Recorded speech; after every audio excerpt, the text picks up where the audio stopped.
Assalamualaikum warahmatullahi wabarakatuh. Selamat sore, saya Muhammad Rashid Aditya Putra dari kelas TRPL 2B Malam. Pada kesempatan kali ini saya akan mengerjakan asesmen akhir semester untuk praktikum pemrograman basis data. Oke, di sini saya sudah membuka lembaran soalnya. Oke, untuk ketentuan pengerjaan ini kita diberi waktu maksimal 30 menit. Oke, jadi langsung saja saya mulai untuk pengerjaan nomor satu ya. Oke, sebelumnya saya ingin menyampaikan untuk semua tabel dan datanya sudah saya siapkan melalui skrip ini ya. Untuk semua nomor sudah saya siapkan untuk efisiensi waktu. Jadi data-datanya juga sudah saya sesuaikan dengan soal agar saya dapat menjawab sesuai dengan apa yang ditanya pada lembar soal ini. Oke, langsung saja kita mulai. Kita mungkin bisa buat database baru ya, khusus untuk setiap nomor. Dimulai dari nomor satu, saya buat ini ASPBD satu.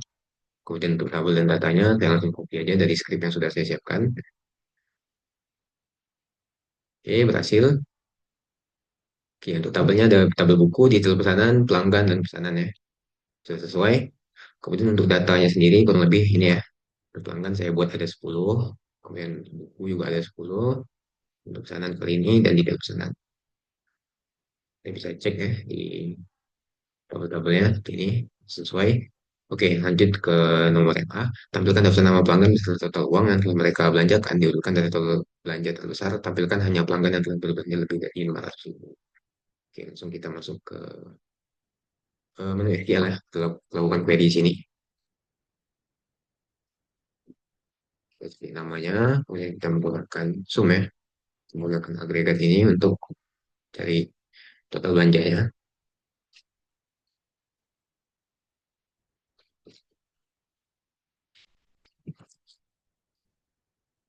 Jadi kita bisa buat seperti ini. Dari pelanggan, kemudian kita join.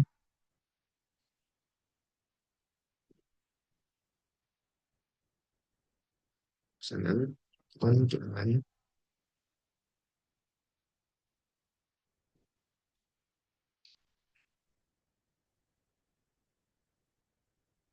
Oke, lanjut kita join ke detail pesanan.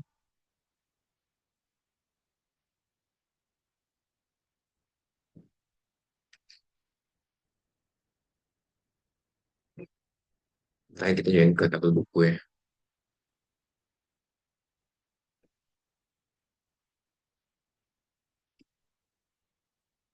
Seperti ini.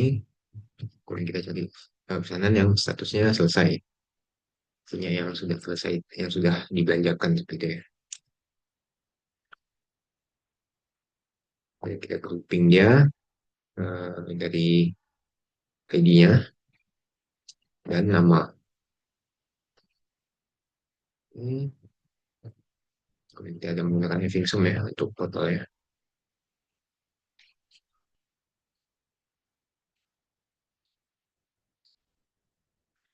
Ini yang dimana totalnya lebih dari 500 ribu.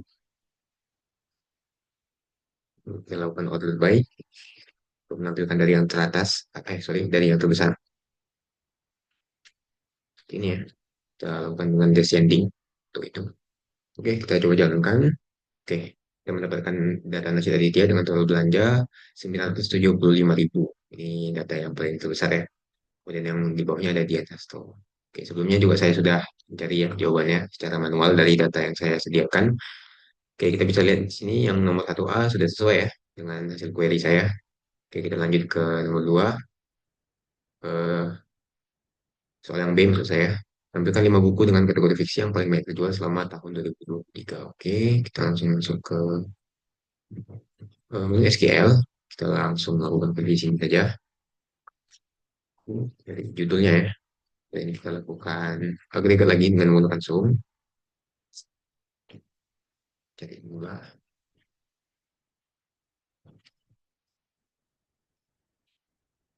Kita lakukan join ke tabel pesanan.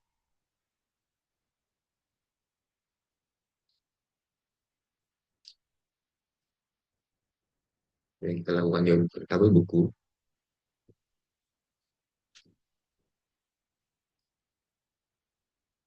Ini itu 9.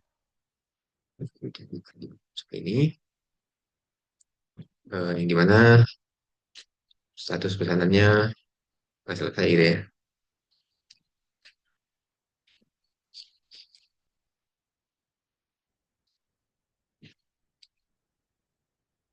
dan buku yang berkategori fiksi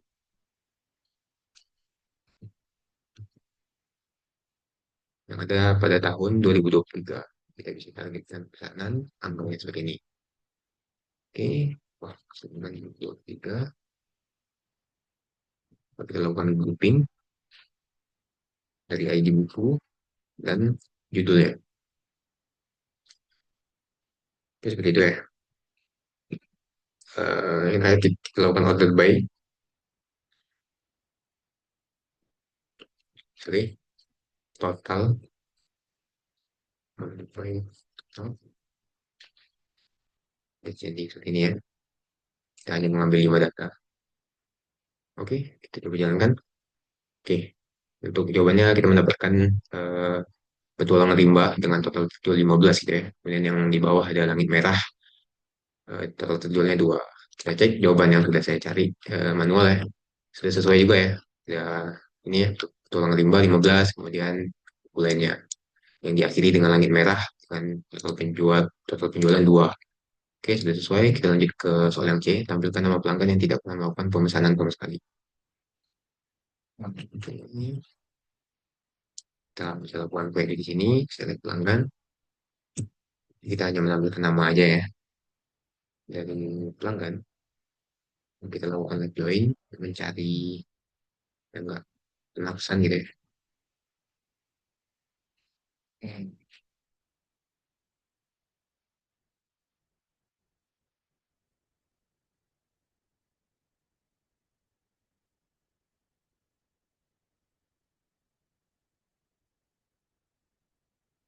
Oke, sini kita coba jalankan.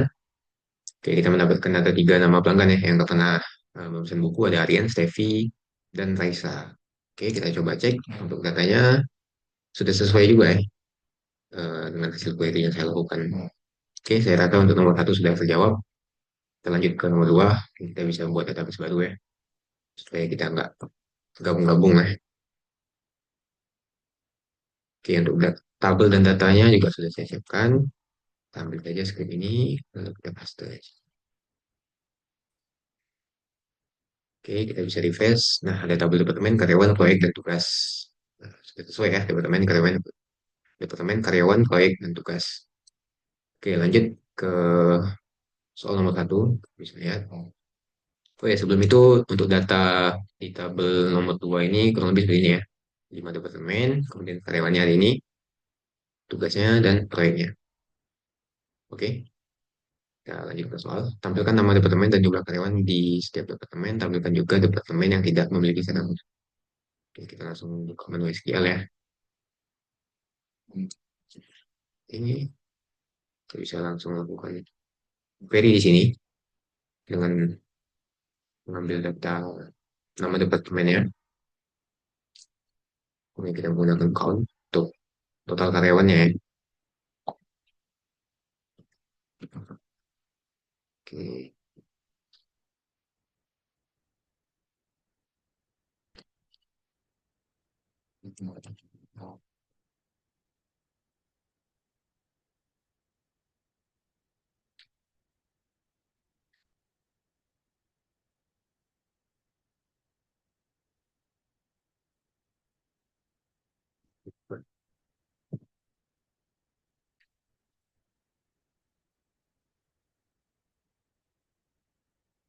oke, coba jalankan. Oke, kurang lebih seperti ini ya untuk masing-masing karyawan di tiap departemen. IT ada 3, HRD 1, kemudian legal nggak punya karyawan sama sekali. Kita bisa cek jawaban yang sudah saya cari secara manual sebelumnya. Nih, sudah sesuai ya untuk nomor 2A yang nggak memiliki karyawan itu ada departemen legal gitu ya. Oke, lanjut ke soal berikutnya. Temukan nama lengkap karyawan yang memiliki gaji di atas rata-rata. Oke, query lagi. Kita bisa langsung menulis query di sini. Nama lengkap gitu ya. Nama lengkap dan gajinya from karyawan. Oke, gaji. Nah, di sini kita bisa lakukan subquery ya untuk mencari data-data dari gaji ya, dari seluruh karyawan. Oke, itu bisa jalankan. Oke, ada tiga karyawan ya yang gajinya di atas rata-rata. Pertama ada Sami, kemudian Tom York, kemudian ada Eno Netral. Yang paling tinggi itu Sami dengan gaji 10 juta. Oke, kita coba cek untuk jawaban yang sudah saya cari secara manual sebelumnya. Sudah sesuai juga ya, ada tiga karyawan, Sami, Tom, dan Eno. Oke, kita lanjut ke nomor berikutnya. Tampilkan nama lengkap karyawan dari Departemen IT yang sedang tidak mengerjakan proyek apapun. Oke,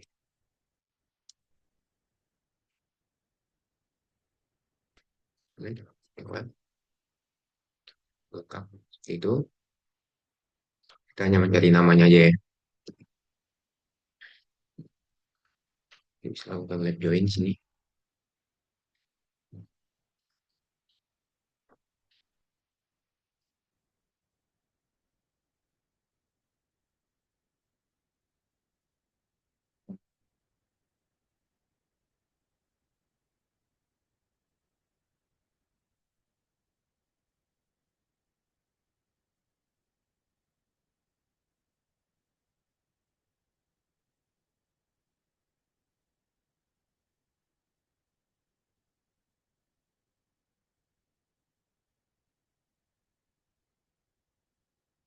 dari Departemen IT dan tugas. Oke, kita coba jalankan. Oke, kita mendapatkan satu karyawan ya yang nggak memiliki proyek seperti itu ya. Ada Eno netral. Oke, kita coba cek dari data jawaban yang sudah saya cari. Sudah sesuai ya, ada satu karyawan yang nggak memiliki proyek. Oke, saya rasa untuk menjawab soal nomor dua sudah terjawab ya. Kita lanjut ke nomor tiga. Oke, kita bisa buat database baru.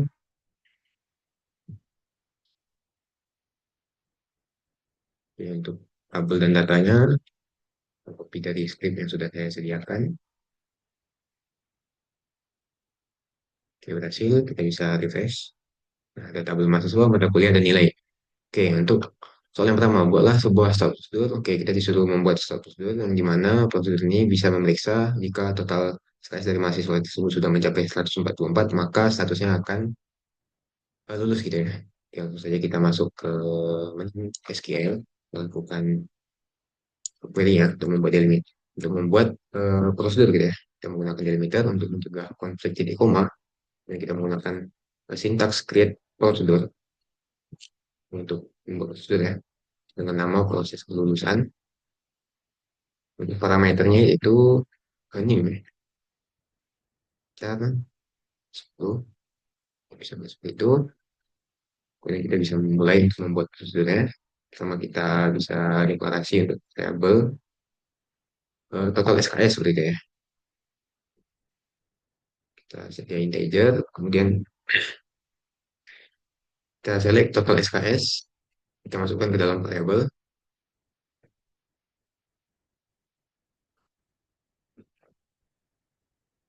itu. Ini kita ambil dari parameter. Oke, seperti itu ya. Ini kita lakukan condition yang dimana jika total SKS dari mahasiswa tersebut sudah mencapai, maka dinyatakan lulus. Kita bisa membuat dengan operator lebih atau sama dengan itu ya.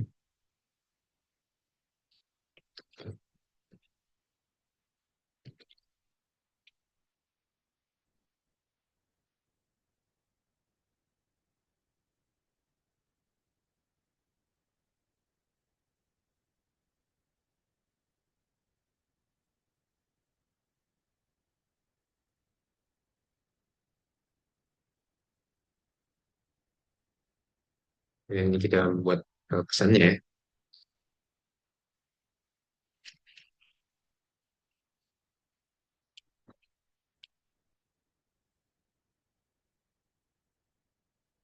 Ini kita ambil dari parameter.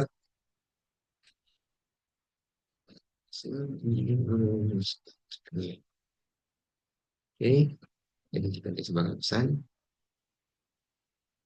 Oke, kemudian kita buat else. Ini untuk ini ya, jika dia tidak mencapai 144, maka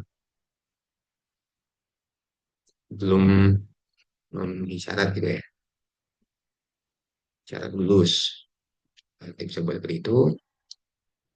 Oke, selanjutnya kita bisa tutup untuk conditionnya dengan and if.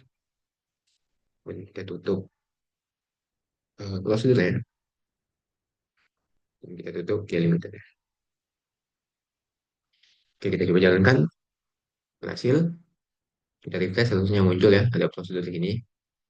Oke, sekarang kita coba panggil ya prosedur ini. Untuk datanya yang sudah saya siapkan nomor tiga itu ini ya. Ada tiga mahasiswa, Nasid, John, dan Pandu. Nah, ini sebelumnya Nasid ini masih seharusnya aktif ya. Totalnya padahal sudah 144.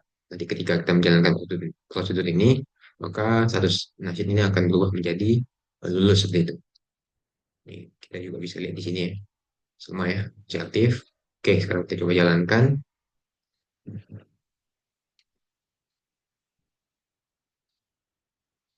Kita masukkan NIM Nasid. Oke. Nah, ini ya sudah tampil ya. Berhasil diluluskan. Sekarang kita cek lagi mahasiswanya. Oke, sudah berubah menjadi lulus gitu ya. Oke. Sekarang untuk mahasiswa yang belum mencapai 144, kita coba.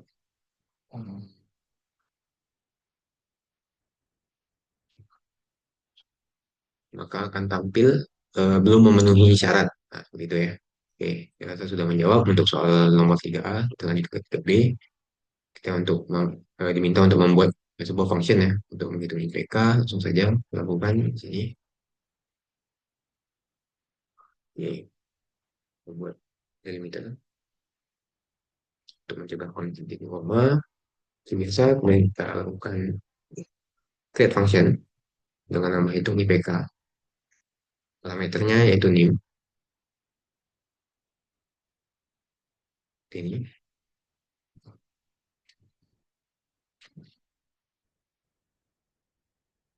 terus dijumlah.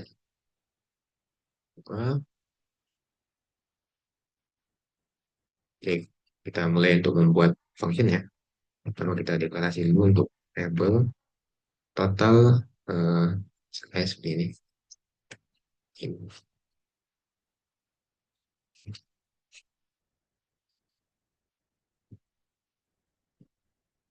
Ini total bobotnya. Kita buat jadi desimal. Seperti ini ya.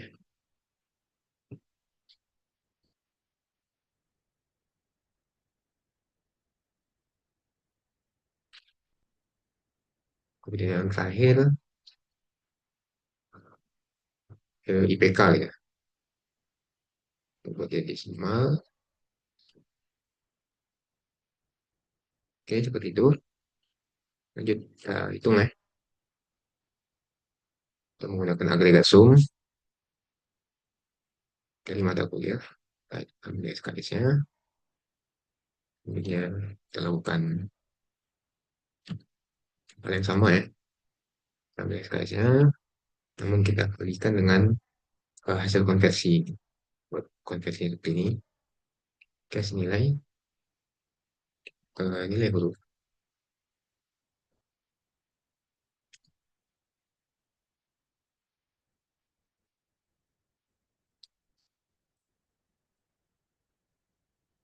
Lalu kita copy ya, karena cukup banyak. A, B, C, D, E. Oke, saya rasa cukup. A, B, C, D. Oke, seperti ini ya. Ini satu, sorry.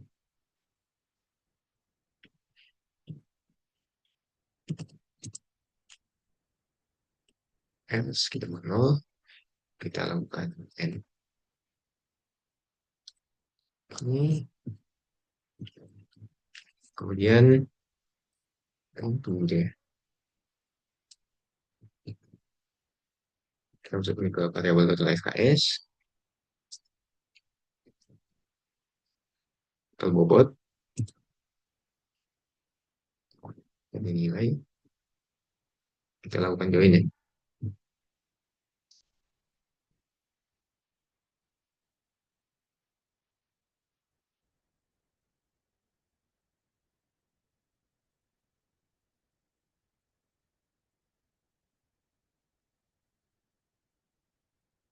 Oke, sudah.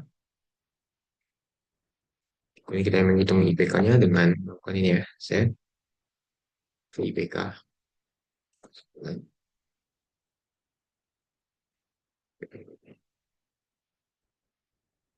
Bobot kita bagi dengan KS. Seperti itu ya rumusnya. Kemudian kita return ke IPK-nya. Oke, selesai. Kita tutup fungsinya dan kita tutup denominator ya. Oke, kita coba jalankan. Oke, ada error ya. Pada line 26 kita lihat. Oke, ini kita lupa titik koma gitu ya. Ini juga lupa titik koma. Ini juga. Oke, coba lagi. Oke, berhasil ya. Kita refresh, harusnya sudah muncul fungsinya. Oke, sudah muncul. Sekarang kita coba jalankan ya. Oke, untuk jalankan function ini kita menggunakan select. Uh, Kemudian nama functionnya, masukkan parameter min. Oke, didapatkan mahasiswa yang NIM-nya 4342411060 ini dapat IPK-nya 3,42 ya. Nah, kita bisa cek. Saya sudah siapkan jawabannya di sini. Untuk kita bandingkan. Nah, tadi saya coba input yang ini ya. Sehingga IPK dapat 3,42. Maka sudah sesuai ya. Oke, kita coba. Oke, berarti sudah selesai ya untuk nomor 3. Kita lanjut ke nomor 4 ya. Saya diminta untuk membuat tabel produk penjualan, detail penjualan, dan log stok rendah. Oke, kita bisa buat database baru. Untuk soal yang terakhir ya. Untuk tabel dan datanya juga sudah saya siapkan. Langsung saja kita paste. Oke, berhasil. Oke, untuk data awalnya seperti ini ya. Oke, produknya ada 5 ya. Kemudian penjualan dan lain-lain masih kosong.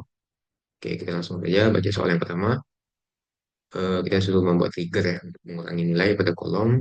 Oke, kita langsung lakukan untuk query-nya.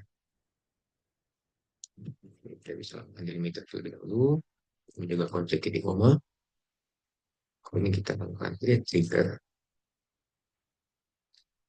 get stop. Kita bisa buat seperti itu ya. Dan insert on itu penjualan. Oke, so untuk setiap baris yang kita tambahkan gitu ya. Lakukan pengulangan. Kemudian kita deklarasikan variabelnya. Sisa stop. Jadi dan kita lakukan perubahan ya. Update produk set stop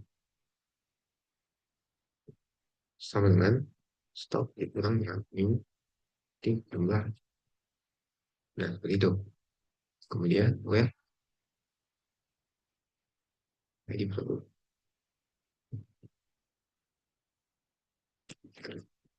Oke, seperti itu ya. Jangan lupa titik komanya. Oke, selanjutnya kita ambil stok yang terbaru dengan select stok untuk sisa stok from produk. Where ID produk.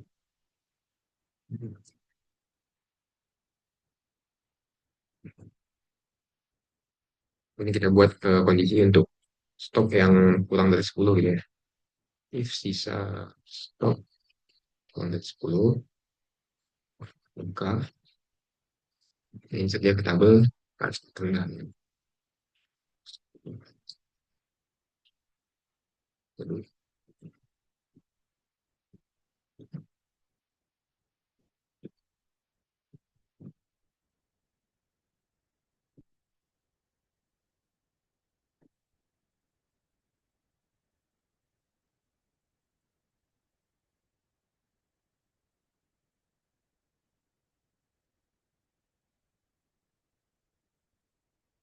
Jadi seperti itu ya, kita bisa buat.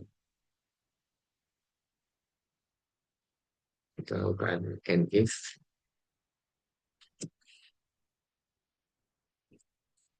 Jadi seperti itu. Selanjutnya kita tutup ya triggernya dan kita akhiri delimiter ya. Oke, kita jalankan dulu. Oke, berhasil ya. Kita refresh. Nah, oke, sekarang untuk data awalnya kan sudah kita lihat tadi ya, ada 50 untuk, oke, kita coba melakukan pemesanan ya. Dimulai dari penjualan. Kita coba insert. Terus satu, kita buat tanggal hari ini ya, 25. Kita buat dua row lah. Ini.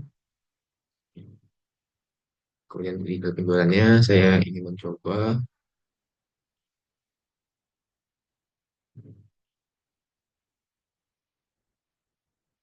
ini ya, gitar Fender Stratocaster. Saya ingin coba 20 ya, kita lakukan penjualan. Kemudian untuk detail penjualan yang kedua, kita coba Gibson SG, totalnya 6. Oke, kita tunggu. Oke, sekarang kita lihat ya, ke tabel penjualan. Sorry, kita lihat ke tabel produk. Nah, data yang semulanya 50 sudah berubah gitu ya, menjadi 30, karena tadi kita masukkan 20 gitu ya. Kemudian yang Gibson SG juga, yang semulanya 11, karena kita inputkan 6 tadi ya, jadi berkurang, sekarang tinggal 5. Harusnya Gibson SG ini masuk ke dalam tabel logs kontak. Kita cek. Oke, sudah masuk ya. Lagi produk 5 ini, si gitar Gibson SG tersebut sudah catat. Oke. Oke, saya rasa sudah selesai ya untuk semua soal yang sudah terjawab. Oke, sekian yang dapat saya kerjakan terkait praktikum ini. Terima kasih. Selamat sore.